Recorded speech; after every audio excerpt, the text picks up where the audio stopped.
Good evening. It is April 12th, and welcome to Cape Media News, your source for hyperlocal news that matters. I'm Lauren Williamson.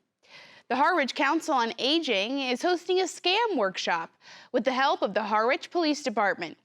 Officer Rick Pellegrino will provide an overview of some scam-related calls happening recently on the Cape, as well as information on how to handle these calls and what to do if you are a victim of a scam. The workshop will be on Tuesday, April 16th at 1 p.m. To register or to attend, please call the Harwich Council on Aging at 508-430-7550. The Atlantic White Shark Conservancy in Chatham has recently updated its white shark catalog to include data from a wider area. The updated catalog includes last year's data from not only around the Cape, but the entire length of the East Coast from Florida to Nova Scotia. The research team identified 36 new individual sharks and saw the return of 44 previously documented sharks around Cape Cod in 2023. Since the program started, the AWSC has identified more than 700 white sharks and continues to identify new ones each year.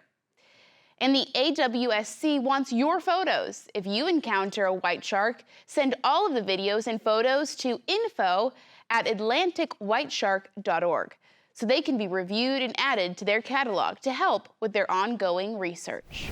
Barnstable No Place for Hate invites the community to join in their discussion, combating hate, building bridges across the Cape.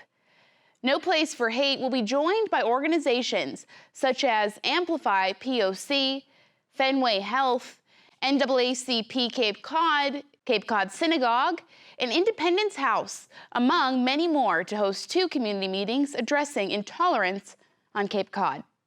During the meetings, community members will discuss reasons why racism, homophobia, and other forms of bigotry are pervasive on the Cape, developing an action plan to build bridges for communication across the Cape's divide of differences. The first meeting will be on Sunday, April 28th from 1:30 to 3:30 at Cape Space in Hyannis.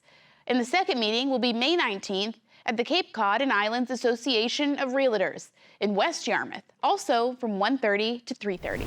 If you're a Harwich resident mailing your excise taxes, double-check the address on your envelope. A resident took it to Facebook to inform the public that the zip code on the return envelope is incorrect. It reads 018887 when it should read 01888. While your payment will likely still find its way to the town hall anyway, crossing out that extra 7 will ensure it goes where it needs to go in a timely fashion.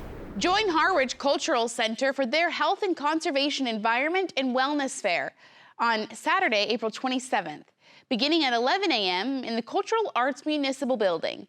Dozens of organizations will be present to share local resources like food security programs, health screenings, financial education programs, and so much more. Come check out the food trucks and fun activities like laser tag, face painting, and balloon twister. To see the full list of participating organizations and activities, visit harwich-ma.gov/health. Join vets and friends at the Dennis Senior Center to learn more from Hyannis local Dan LaCouture, what it's like to be a Boston Bruin. After graduating from Natick High School, Dan was drafted in the first round by the New York Islanders in 1996 NHL entry draft.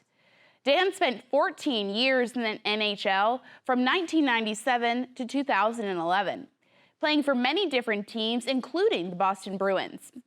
Veterans, widows and widowers, family and friends, caregivers are all welcome to attend this event on April 16th from 10:30 to noon at the Dennis Senior Center.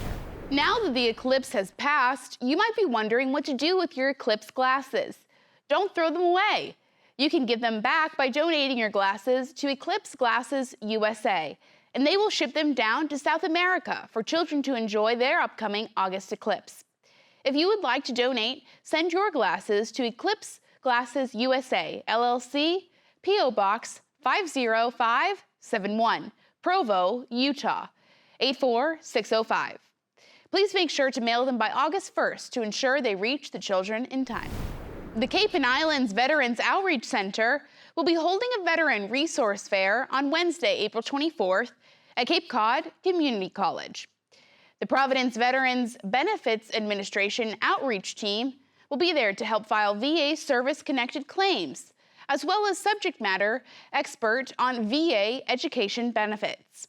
For more information, you can visit capeveterans.com.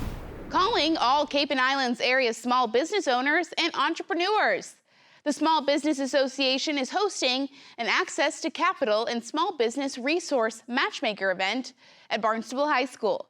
This networking event will provide resources for small businesses to start, grow, or expand their operations, with representatives from a variety of local organizations such as Cape Cod 5, Southeastern Economic Development Corporation, SCORE, and Rockland Trust, amongst many others. The event will be Wednesday, April 17th from 10 a.m. to 1 p.m. and is free to attend. To learn more, head to sba.gov. The town of Harwich issued a do not drink order for the area of North Harwich due to a structure fire on Great Western Road on Tuesday. Officials warned that tapped water should not be used for drinking, food preparation, or washing dishes until further notice. However, it is safe to wash clothing and bathe with. The water ban is the result of firefighting foam that may be present in the area's water. Crews have flushed the water in the area and advised residents to flush their own water by running taps on cold for 10 minutes, then running hot water until it turns cold. Samples of the water have been taken and are awaiting results in order to lift the ban. Check the Harwich Fire Department's Facebook page for more updates. Coming up after the break, sports and more. Stay tuned.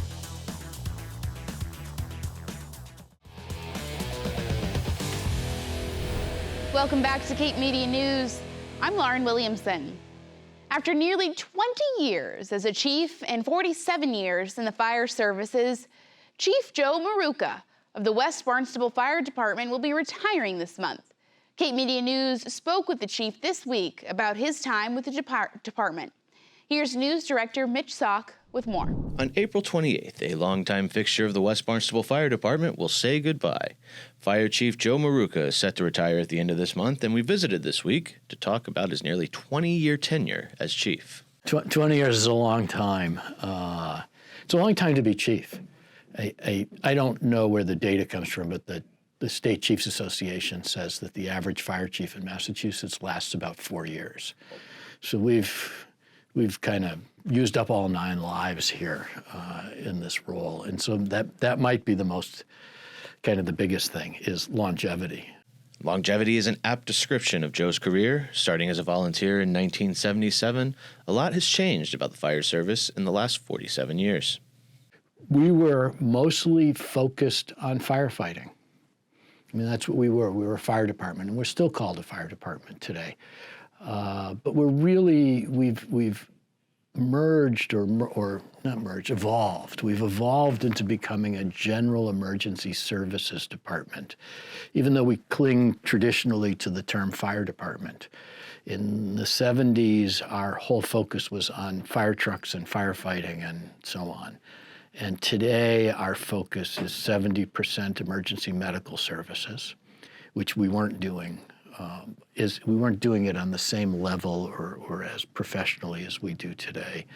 And there's been massive growth in hazardous materials incidents and community education programs and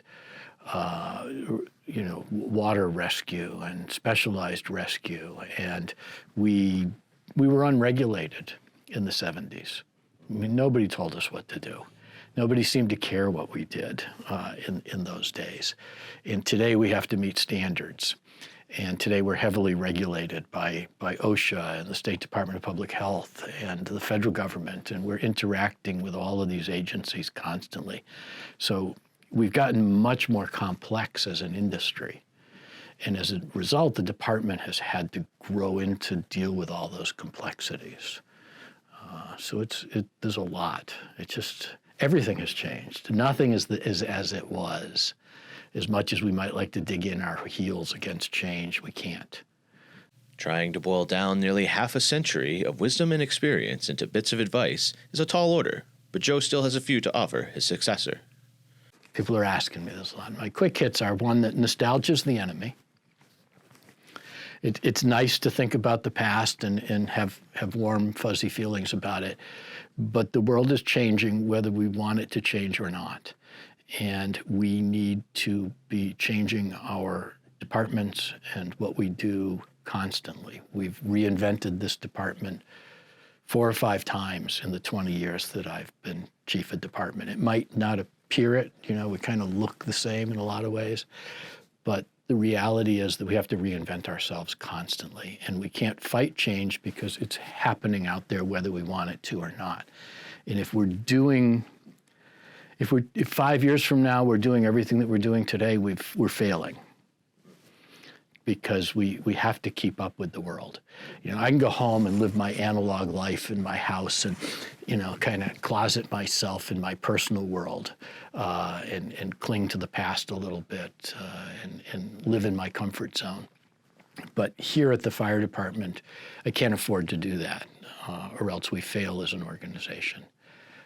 So get over the fact that it's going to change. Accept the fact that it's going to change.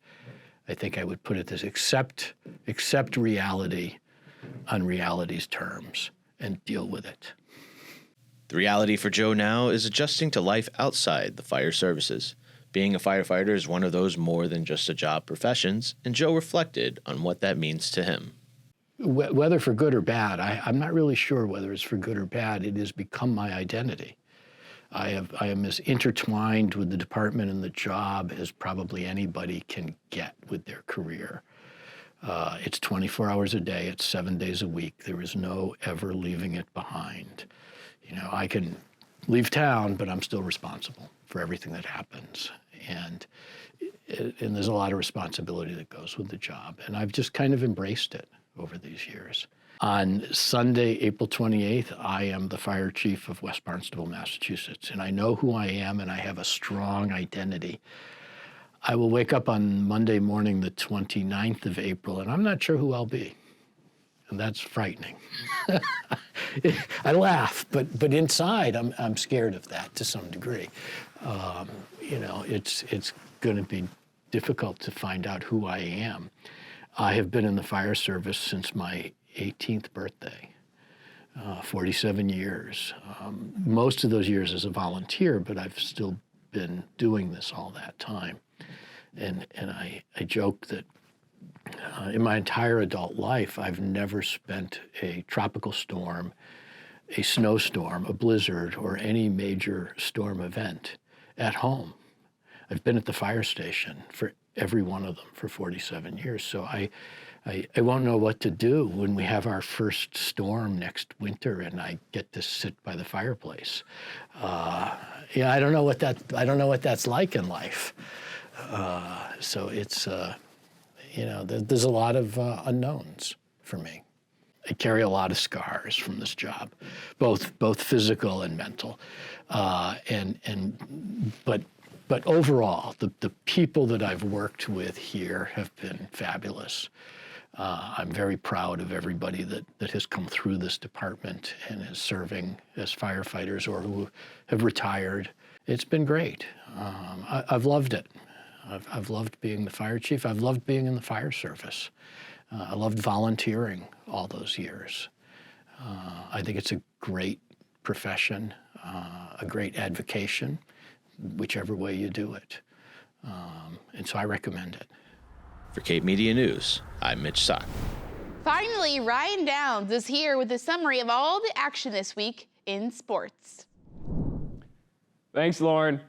As the weather came around this week, our high school athletes were eager to get out and compete. Let's jump into all the action of the past week, starting off with Barnstable. Their baseball and track teams are off to an undefeated start. Their baseball team is currently 3-0 after they beat Bridgewater Raynham and DY this week. They head out to the Vineyard tonight and wrap up their week tomorrow with a matchup against St. John Paul II. While the track teams are combined 4-0 after taking down Monomoy on Tuesday. They host Falmouth tonight as they hope to remain undefeated. Dennis Yarmouth had some Cape and Island League matchups this week. Their baseball and softball team took on Barnstable on Wednesday and Nauset on Thursday. Versus Barnstable, the baseball team had a tough 2-0 loss, but the softball girls compiled 16 runs on their way to a victory. And the next day, baseball again had a tough loss, resulting in a 6-8 final, while the softball girls won again, this time putting up 20 runs to Nauset's 5. Monomoy boys' Lax team is off to a 5-0 start. They were supposed to have one more game this week in Bourne tonight, but it has been postponed due to weather. The girls' golf team has also had an impressive 4-0 start to their season, after playing all 4 of their matches in just 4 days due to last week's weather. And Nauset has had an exciting week with some dramatic finishes.